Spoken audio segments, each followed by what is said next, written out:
After a majorly disappointing 2025 campaign, the Baltimore Ravens have decided to go in a brand new direction.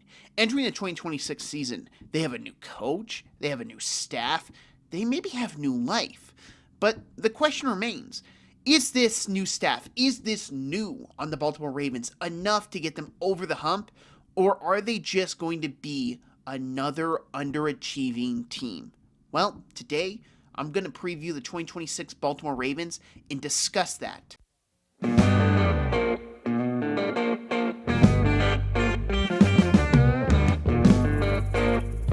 So the Ravens had one of the most fascinating, interesting free agency periods than any other team in the NFL. Now, why is that? Well, first off, they agreed to a trade with the Las Vegas Raiders to send 2 first-round picks for Maxx Crosby. Hey, that's a pretty big-time get. What are they going to do now? Man, what do you mean they rescinded the trade? Like, that was one of the craziest, I want to say it was like 48, 72 hours period. Maybe it was longer than that, but it felt so like bang, bang, bang, bang. And then the next day, we agreed to contract Trey Hendrickson. Now, I will say this. I am a Steelers fan, yes, but if there was truly something that popped up on Crosby's physical, which wouldn't shock me because his knee did have surgery on it recently, they had to rest him at the back half of the season. It would not shock me for 1 second if Maxx Crosby's knee was not actually good. But the Raiders seem to welcome him back, and there doesn't seem to be a problem there. Maybe something will arise here sooner rather than later. Who knows? But the Ravens get a very good pass rusher in Trey Hendrickson, the best pass rusher they've had in a good while. He can really get after the quarterback. It's a big reason why they lost a lot of games last year is because they didn't have a guy on third down or even second down to put teams in third and long to go and get that big-time sack, get that playmaking ability, and help out your secondary. The Ravens didn't have that. Their pass rush last year was ineffective. But there is a major issue with Trey Hendrickson, his run defensibility. He is not known for being able to play the run at all. It was one of his biggest weaknesses with the Bengals, and it's a big concern for the Ravens considering they played him. They know to attack him on rushing downs. Attack him, attack him, attack him. You know who else has played him? The Browns, the Steelers, and who better to know how to play against Trey Hendrickson than the Bengals? So those 3 teams in your division know how to play him. But at the end of the day, it majorly improves the Ravens' front 7, which lacked any pass rush ability whatsoever. And that was kind of it for the big-time moves. The other big thing that probably should be addressed is the loss of Tyler Linderbaum, who just, that hurts. There's no way to sugarcoat it. And I'm not saying the Ravens should have paid him as much money as he got. That was a massive contract, and I remember being told a couple days before free agency, hey, he's gonna make upwards of $26 million a year, and I was like, that's a lot. Wow, I wonder if that happens. I called and told my dad, and he said, there's no way a center's getting paid that. Then free agency opens up, Tyler Linderbaum's getting paid that, so very good for Linderbaum. A major concern for the Ravens, just losing another interior offensive lineman considering how bad it was last year. It is a major concern, do not get me wrong, but I'm not going to crucify the Ravens for not paying that much money for a center because that really hamstrings your team to just only a certain amount of moves you can make. You can't pay a center $26 million. You can't pay a quarterback as much money as you are. You can't pay a running back as much money you are. Are you going to keep Zay Flowers? You're going to have to pay him. There were so many moves they would have had to make, and they just paid Trey Hendrickson a good bit too. You got Kyle Hamilton. You got Roquan Smith. You got Marlon Humphreys, who I don't think should be a Raven anymore, but that's a story for a different day. I really don't blame them for that decision. But that being said, it does concern me because A, it's a brand new center. Those are very important. They call it protections. They do everything for that offensive line position.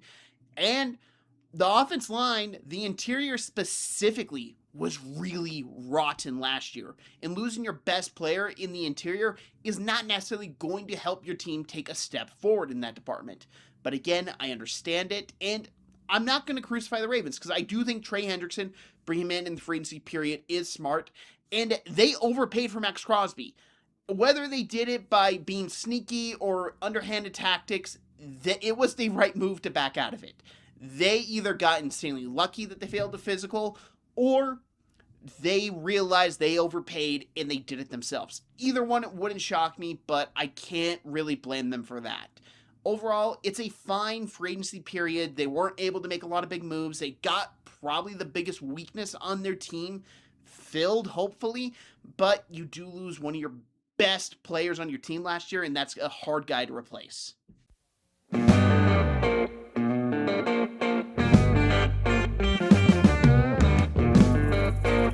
Moving on to the draft. The Ravens had two picks I absolutely loved. One pick I absolutely did not like whatsoever. Another guy who I think could bring very good value and might be someone to pay attention to if he can really pop. And then a bunch of guys that really didn't bring me to go, oh, that's amazing or that's bad. Just were, yeah, I see it. I'm not sure if they work out, but I'm not sure if they fail. And let's start off with just talking about the guys who I'm not really 100% certain on either way. If I like or I don't like, really, I need to see them play. Evan Burston, really didn't watch a lot of him. Ryan Eckley, I don't watch punting at all for NFL draft stuff. Adam Randall, I saw some of him, but I really didn't have a strong opinion on him. Josh Cuevas, I really didn't care about that all that much. Like, just saw it. Yeah, makes sense. Ravens need tight end help. They lost Isaiah Likely. Chandler Rivers, fine corner. Don't have a strong opinion on him. Matthew Hibner, same thing I thought with Josh. Just, yeah, makes sense. Tight end, they need him. Don't have a strong opinion on him. And Zion Young, who I was up and down with him the entire draft cycle. Sometimes I really loved him. Sometimes I really didn't like him. I thought he was overrated. It depends on with what game I watched. And that's really the key for me is I can't get too high or too low on him because I don't know what version of Zion Young I'm going to get. I think he could have the potential of maybe becoming that guy that the Ravens finally hit on. They finally draft this guy on day 2, day 3, and he finally pays off. But then I watch other games and I'm like, I don't see it. I don't see it. So with what I'm going to say is everyone temper your expectations because that's what I'm doing right now. Now, the underrated pick is Rayshon Benny, and he kind of falls in the Zion Young category, but he was drafted in the 7th round, so the value shoots up for me. That skyrockets. That's good value in my mind, and I think he's a talented player, comes from Michigan, obviously works hard. That front line, defensive line coaching is so good. They know what they're doing. They're very well educated. Jesse Minter, very, very familiar with the Michigan program, knows everything what's going on, knows the players. I like the pick. I think that has good potential upside for them, and it's a 7th round pick, so if it doesn't work out, it doesn't work out. I'm not going to be upset about that. Now, the pick I don't like, because I want to end positively, Jacoby Lane. Not a Jacoby Lane fan. Was not a fan of him whatsoever when I watched his film. I thought he was just a meh route runner. I don't really trust him in contested catch situation. I don't trust him catching all that much, to be honest. His just technique is not something I'm a big fan of. I don't like his separation ability at the NFL level. I really do not like Jacoby Lane as a draft prospect. I had a late day 3 grade on him, and he was drafted in the 3rd round, which when he was picked, I was honestly a little shocked. I did not think he would go that high. I figured he would go day 3, early day 3 perhaps, but round 3, that really just shocked me. I was never a fan of his film at all. Now, the two I like, and I'm sure you can tell by one of the guys I like because I've been using this film for this entire section, it's Elijah Surratt. Elijah Surratt actually was one of my highest grade wide receivers this class. I liked him more than his teammate Omar Cooper Jr. because I really saw Elijah Surratt and I went, that's Keenan Allen. I just saw Keenan Allen. Every time I watch him play football, I'm like, that's Keenan Allen, that's Keenan Allen, that's Keenan Allen. Every time. Good hands, good ability to separate, but it's not a major thing. But you just trust him. You trust that you get the ball to him, it's getting caught. I cannot just say enough of how awesome that is to have a player that you can just trust to do that. I really love Elijah Surratt, and I could honestly see him become the wide receiver 2 and potentially challenge for that wide receiver 1 spot in a couple years, but wide receiver 2 for certain by the end of the season.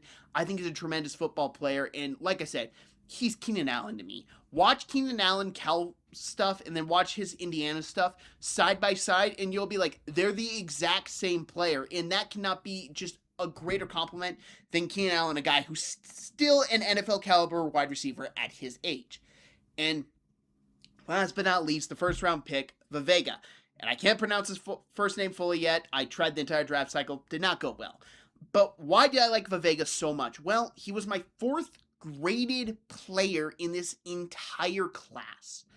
I thought the world of him. He will not mess up. You draft him, he is 100% going to be an all-pro. He is my highest graded guard since Quentin Nelson. His power and base is phenomenal. His technique, his hand placement, everything is so perfect. It is picture perfect. I watched him, and I saw him start to slide. I'm like, he's a Raven. He's a Raven. He's a Raven. Because in my mind, he should have been picked earlier. But it was all signs pointing to the Ravens are going to draft him. They're going to draft him. And I was honestly a little shocked no one traded up past Baltimore to draft him. But he's a guard, pick value, everything. Teams weren't going to do that.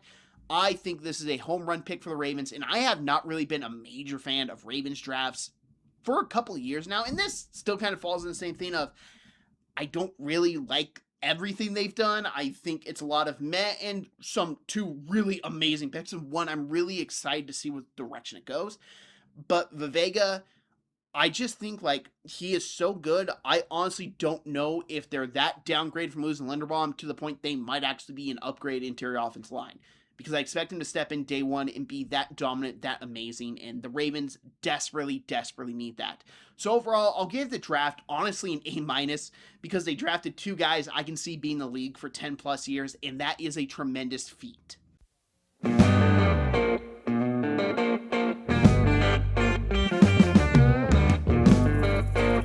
There aren't many times I'm jealous of Baltimore. I'm a Steelers fan, so I look at Baltimore as that rival that, you just want to see lose, but you gotta have the respect for.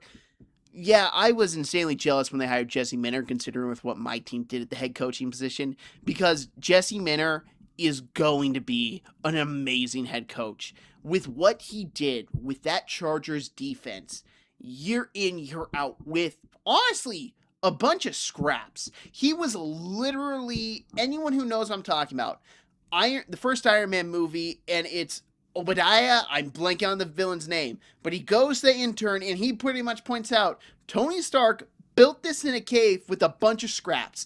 That's what I felt like Jesse Minter did with the Chargers. He built that defense with a bunch of scraps. Yes, Khalil Mack is good. He's over 30 and we've all been waiting for him to regress year after year. Derwin James, tremendous talent, do not get me wrong, but always injured.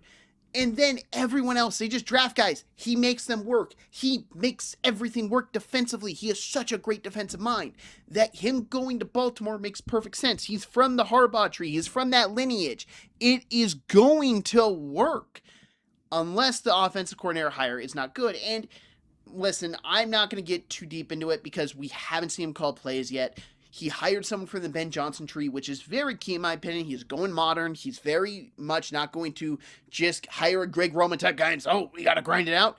He is going to attempt a more modern offense, but we don't know fully how that's going to look like until we see it on Sunday. But I can't rave enough about Jesse Minter. Like, he was even at Baltimore from 2017 to 2020. Great defenses. He knows what he's doing. He's a great defensive mind. And now I have to talk about something a little negative. And it's not about Jesse Minter. No. Everything I say about Jesse Minter, positive. But I want to talk a little bit about Eric DeCosta here. Because talking about the head coach, I feel like it's time to talk about the GM. I really feel like DeCosta should be on the hot seat. Because he has really not done a whole lot to fix this team in areas they need to be fixed. Yes, he drafted the guard in the first round. Key, your offense line was horrible, but you need other things. And that's where I'm at with this Ravens team building and from the top down. It's why I'm including this in the coaching part is because I do not think DeCosta knows how to build a defense. And I think that's a big reason why Jesse Minter was named the head coach. Because DeCosta's mentality has been, bring in the aging edge rushers. Bring them in. They're cheap. They're inexpensive. We don't have to pay them a whole lot. We can let them walk out the door. And that will only work for so long. It's why I'm a little skeptical about the Trey Hendrickson move. Because he is an aging edge rusher who cannot play the run. And, hey, you want a guy who can maybe revitalize them? The guy who revitalized Khalil Mack. Maybe he's the hire. But I also look at Marlon Humphrey. who should not be a Baltimore Raven anymore, at least for the cap hit he's at. He is not the player he used to be, and he's been regressing year over year over year.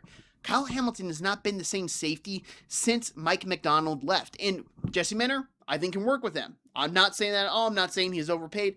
I'm just saying that he hasn't built a proper defense to help out his star safety. Roquan Smith looked older last year. He didn't look like the same Roquan Smith we've been used to. And I'm just boiling this down to Jesse Minter is getting scraps, but a big difference I look at with the scraps he got with the Chargers versus scraps he's getting with the Ravens, the Chargers were built on speed. They had a lot of speed guys. They drafted speed. The Ravens don't have that. So I'm very curious to see if this defense does not live up to the expectations that a lot of people who've watched Jesse Minter think they can do. How long does Eric DeCosta have? Because he just made his head coach hire. He won the power struggle battle with Harbaugh. But is it enough to save him long term? And that's where I think this comes into a big question when I look at this Ravens team. I don't believe he's done a good job getting the talent Jesse Minter needs to really build out his defense. It's a big concern I have when I look at this team. It's an older defense and it lacks speed. They are a lot like their division rival, the Pittsburgh Steelers. And I know a lot of Ravens fans don't want to hear that, but they are built structurally the same on defense. It's an older edge rusher who's leading the charge, linebacker who hasn't really been the same since he was teamed up with the linebacker in Baltimore, and Roquan, he hasn't been as good without Patrick Queen. It's a lot of same stuff. The secondary, older, your number one cornerback, which you can say Jalen Ramsey, maybe Joey Porter, but you flip-flop it. Joey Porter, your young secondary guy, you hope can build off of. Kyle Hamilton, your own secondary guy, you hope you can build off of. Marlon Humphrey, your older vet who's regressed, not worth his contract. Jalen Ramsey, the older vet, not worth his contract. There's so many similarities there that I'm just in awe that they are following the same path. And I look at these defenses the same. It's why I'm bringing them up here. That Jesse Minter needs to get his younger guys in there. I don't believe this Ravens defense is ready right now. But I think it can be, especially if you let this guy who worked in Los Angeles with a bunch of scraps, fast, young scraps, I believe it can work. But the key is, will the GM be able to bring in the pieces he needs to make it work?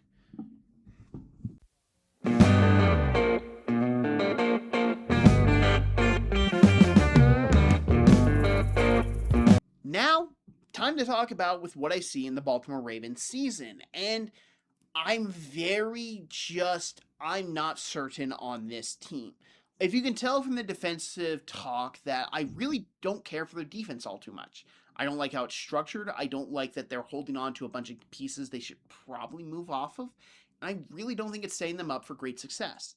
And I look at their offense. I love Vega. I think he's going to be a tremendous talent in the NFL for a long time.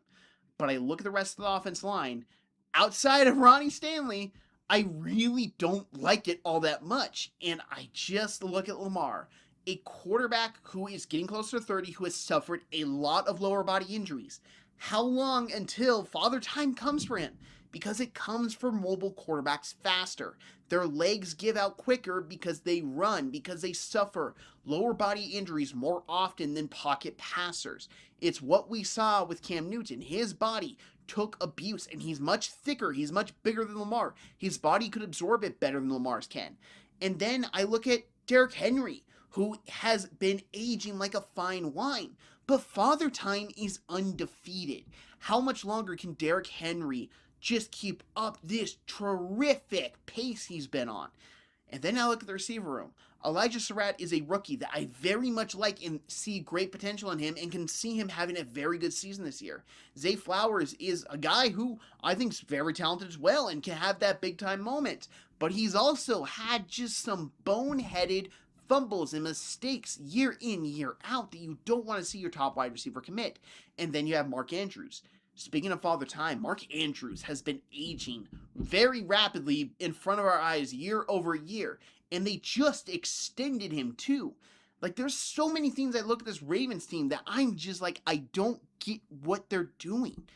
It feels like they're just trying to run this team back instead of making changes. And it's the literal definition of insanity.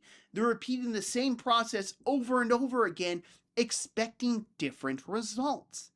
But that being said, when Lamar Jackson is healthy, when Lamar Jackson is playing, they are a terrifying team to play against.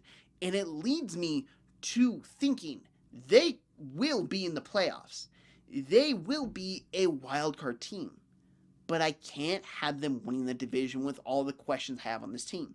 If they solidified their offensive line more, I would have probably had them winning the division. If they solidified their receiver room more instead of having to rely on rookies, I would have probably had them winning the division. If they went out and brought in young, fast, speedy defenders, I absolutely would have had them winning the division. But they didn't do that. It's a lot of repeat, same thing over and over and over again. And I know they've won the division a lot. I know they have. They really dominated AFC North recently. Yeah, the Steelers have won it twice since the pandemic. They've won it in the COVID season where no fans were in attendance. They won it last year. Well, why did they win it last year? No Lamar. Well, hey, the Bengals have won it, yeah, but that's Joe Burrow, Jamar Chase, T. Higgins. That defense is still bad. They've only brought in Dexter Lawrence. They have so many things they have to worry about.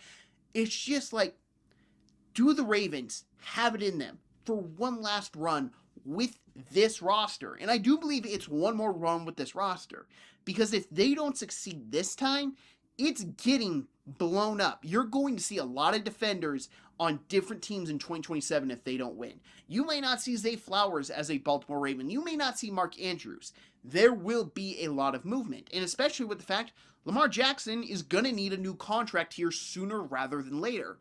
There's just so many moving pieces on the Ravens that I look at them and I think this is their last dance. This is all in. What are they going to do? And I have them only being a wild card team and finishing second in the division because I don't believe in the team they've put up. I just don't think it has enough juice to do anything majorly in the NFL this year. They might win a wild card game. They might even win the division. But I don't see them being a serious contender with all the flaws on this roster. I'd like to say thank you very much for watching this video. If you liked this video, hit that like button for the channel, hit that subscribe button if you could share this. I'd greatly appreciate it. And if you have any thoughts on this video or any thoughts on the Baltimore Ravens, go down in the comment section below. I read every single comment, and I love seeing the thoughts of everyone as we approach the NFL season. I hope you all enjoyed this video, and I hope you all have an amazing day.